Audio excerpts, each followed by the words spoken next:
Ya, Assalamualaikum warahmatullahi wabarakatuh.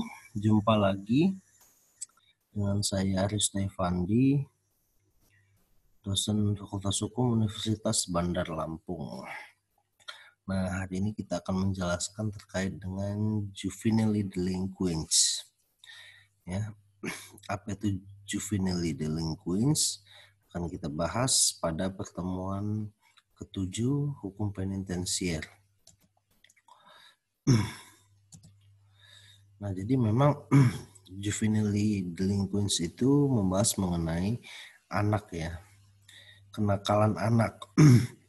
Jadi memang anak ini dipandang suatu kenakalan. Jadi bukan dipandang sebagai kejahatan yang murni seperti yang dilakukan orang dewasa. Masalah anak ini diatur dalam Undang-Undang Nomor 3 Tahun 97. Pasal 1 butir 2 undang-undang tersebut. Yang dimaksud dengan anak nakal, anak yang melakukan tindak pidana atau anak yang melakukan perbuatan yang dinyatakan dilarang bagi anak, baik menurut undang-undang maupun peraturan hukum yang berlaku dalam masyarakat. Kemudian dalam KUHP terkandung makna bahwa suatu perbuatan kejahatan yang mengandung unsur-unsur adanya perbuatan itu sesuai dengan aturan hukum, adanya kesalahan, dan orang itu harus mampu bertanggung jawab. Ya, jadi perbuatan itu sesuai dengan aturan hukum dan kesalahan itu dapat dipertanggungjawabkan.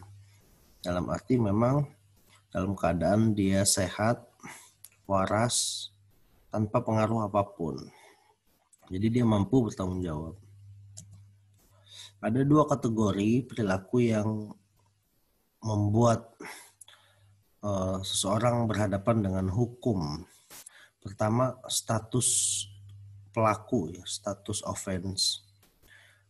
Kedua, juvenile delinquents. Nah, status offense ini perilaku kenakalan anak yang apabila dilakukan orang dewasa dianggap sebagai kejahatan. Nah, seperti tidak nurut, bolos sekolah, kabur dari rumah. Nah, ini status offense ya, perilaku anak. Yang kedua, juvenile delinquents. Ini perilaku kenakalan anak yang dilakukan orang dewasa, tapi dia dianggap kejahatan atau pelanggaran hukum. Nah, seperti anak yang mencuri, ya. Anak yang melakukan penganiayaan dan sebagainya yang bisa dilakukan orang dewasa. Nah, dikatakan terlalu ekstrim apabila tindak pidana yang dilakukan anak disebut sebagai kejahatan. Karena pada dasarnya kita masih memandang anak itu memiliki kondisi jiwa yang labil. Jadi proses pemantapan psikis menghasilkan sikap kritis dari anak itu sehingga anak itu menjadi agresif. Anak itu menunjukkan tingkah laku yang cenderung mengganggu ketertiban. Karena memang psikologinya secara penelitian keilmuan dia masih labil dan memang belum mantap ya dalam cara bertindak maupun berpikir. Nah, ini dikatakan kenakalan itu timbul akibat dari kondisi jiwa psikologi yang tidak seimbang dan pelaku tersebut belum sadar dan mengerti tindakan yang dilakukan. Jadi memang anak itu masih belum mengetahui apa yang dia lakukan itu apa yang dia pikirkan saja, mungkin efek dari lingkungan, tontonan, ya, atau pikiran-pikiran hayalannya yang mana dia tidak berpikir dampaknya nanti akan lebih buruk lagi. Jadi memang dikatakan sebagai kenakalan ya. Jadi ada beberapa faktor penyebab yang mempengaruhi anak itu melakukan kejahatan sebenarnya. Itu tadi faktor lingkungan, sosial ekonomi, dan memang dari psikologi kejiwaannya. Dalam KUHP ditegaskan bahwa seseorang dapat diberikan pertanggungjawaban pidana karena dia sadar ya dari yang bersangkutan dan ia juga telah mengerti bahwa sebenarnya perbuatan itu dilarang menurut hukum. Jadi artinya dia sadar itu salah, tapi dia tetap melakukan. Itu biasanya dikenakan untuk orang dewasa sebagai kejahatan. Benar-benar suatu nilai yang ditumbur ya, sehingga melakukan kejahatan. Tapi kalau tindakan kenakalan yang dilakukan anak, itu sebenarnya suatu manifestasi dari masa puber remaja. Ya, tanpa ada maksud sebenarnya untuk melakukan kejahatan yang diisyaratkan dalam KUHP.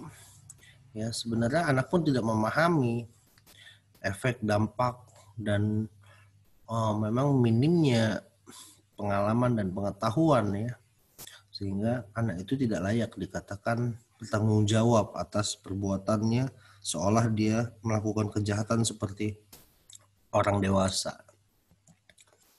Kemudian kenakalan anak ini disebut juvenile delinquents. Juvenile dalam bahasa Indonesianya itu anak muda.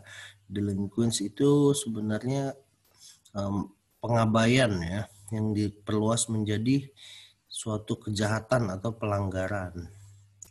Dalam Kamus Bahasa Indonesia, delinquents itu diartikan sebagai tingkah laku yang menyalahi norma hukum yang berlaku di masyarakat. Jadi perbuatan dikatakan delinquents apabila bertentangan dengan norma yang ada dalam masyarakat atau melanggar perbuatan yang berlaku di antisosial ya disebutnya ya. Yang di dalamnya terkandung unsur-unsur normatif. Nah, ini ada Kartini Kartono menjelaskan juvenile delinquents itu perilaku jahat, kenakalan anak muda, gejala sakit secara sosial pada anak, dan gejala yang disebabkan bentuk pengabaian sosial sehingga mereka itu mengembangkan pengabaian tingkah laku yang menyimpang sesuai mau dia sendiri. Robert Camerton dan Nisbet juga mengungkapkan bahwa anak di bawah 7 tahun dianggap tidak mampu mempunyai kehendak jahat. Ya.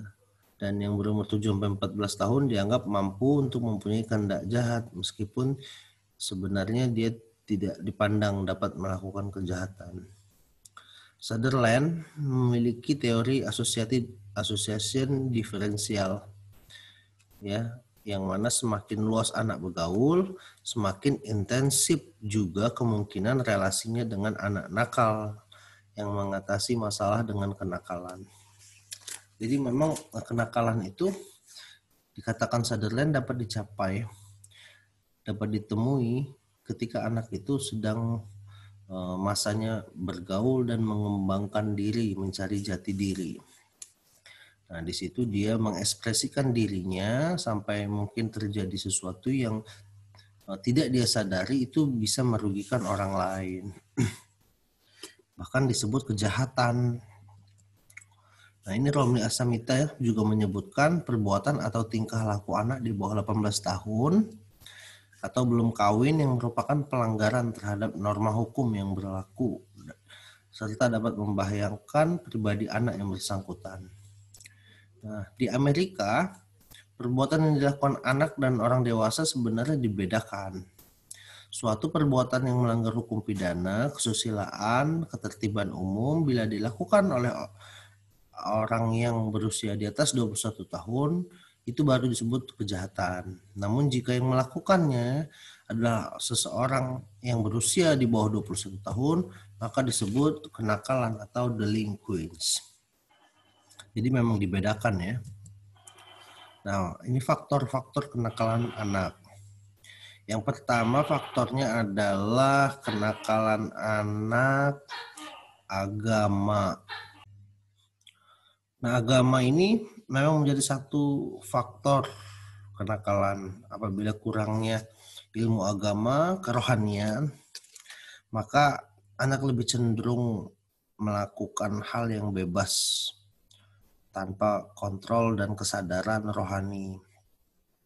Nah, kemudian yang kedua, faktor lingkungan ya. Apabila lingkungan memang di sekitarnya lebih banyak cenderung ke anak-anak nakal, dan dari segi pendidikan di dalam lingkungannya mempengaruhi arah ke kenakalan, maka lingkungan menjadi faktor utama ya, baik itu di sekolah maupun anak di lingkungan rumah. Kemudian ada faktor ekonomi ya. Jadi ada beberapa hal yang mengakibatkan anak itu sendiri kebutuhannya tidak terpenuhi dan dia ikut dengan temannya sampai menjadikan pemikirannya untuk bagaimana mencari uang dengan cara apapun.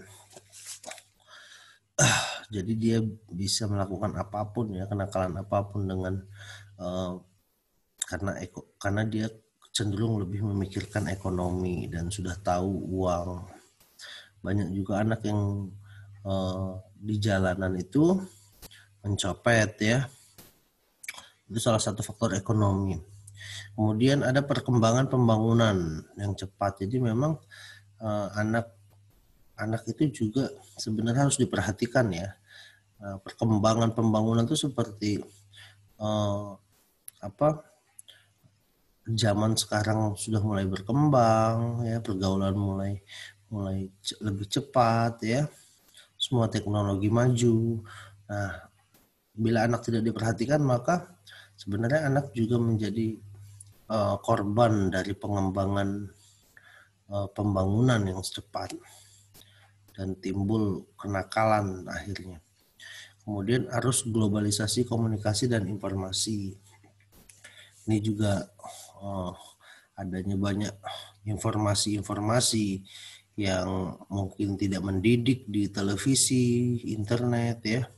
Itu juga mengakibatkan anak menjadi nakal. Dia melihat ada informasi seperti pertarungan ya, informasi pukul-pukulan di dalam media, maka dia juga bisa memukul kawannya sendiri. Kemudian ada kemajuan ilmu pengetahuan dan teknologi. Nah, ini juga yang menjadi utama karena memang semua serba teknologi ya. Hampir anak-anak zaman sekarang itu juga menggunakan gadget, handphone yang bisa mengakses apapun. Nah, di sini juga yang mengakibatkan anak itu lebih berpikir cenderung dewasa sebelum waktunya ya. Jadi itu juga yang mengakibatkan anak bisa melakukan banyak kejahatan. Terus perubahan gaya dan cara hidup. Nah, gaya hidup anak juga dilihat ya dengan dia melihat teman-temannya ya. Kemudian ada temannya yang merokok, dia juga ikut merokok. Nah, ini ya gaya hidup tidak sehat juga mengakibatkan anak lebih cenderung melakukan banyak kenakalan di usia muda yang sampai akhirnya dia mencoba narkoba. Kemudian adegan-adegan kekerasan. Nah, ini ya banyak sekali visualisasi budaya kekerasan dan pornografi di televisi yang mungkin tidak kita sadari, khususnya sih di internet ya. Itu sulit untuk diawasi karena semua dapat diakses dengan mudah. Nah, adegan-adegan ini mengakibatkan anak melakukan kekerasan dan melakukan pornografi sebelum usianya dewasa.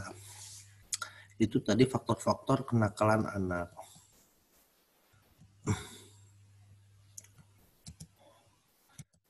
Oke, itu dia materi kita hari ini tentang kenakalan anak dalam pertemuan ke-7.